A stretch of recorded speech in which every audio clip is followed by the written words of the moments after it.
clogged, crowded with shanties and filled with garbage. This is Estero de Magdalena, one of the open waterways supposedly designed to ease floods in Manila. But it's useless. Oh, basura, barado yung mga drainage. Yun. Kaya nagbabaha. Tumataas, ma'am. Yung ano po? Tubig.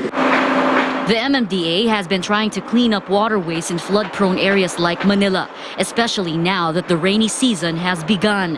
Here in Bambang, authorities have also started to demolish shanties along the waterway. Minsan kasi ang naging problema ng operation ng ating mga pumping stations, itong garbage, no? Minsan kailangan naming i-stop muna yung paandar ng ating pump. Kaya ngayon po, maglilinis tayo, kailangan linisin natin yan para mabuhay ulit yung ilog. Madaan ng tubig, bibilis yung agos. The MMDA has identified several flood-prone areas in Metro Manila. Among them are Commonwealth and Araneta Avenues in Quezon City, España and Taft Avenues in Manila, Bagong Ilog Pasig, Alabang Zapote in Las Piñas, and several areas in Makati, Pasay, Parañaque, Muntinlupa, and Kamanava. But according to the DPWH, 2 projects meant to help ease floods in Manila and Pasig are underway. May dalawa tayong malaki at critical projects na flood control sa Maynila ngayon.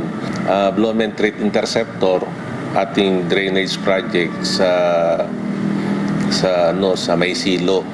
Malaking tulong talaga para maibsan ang pagbaha sa mga nasasakupan nitong mga area.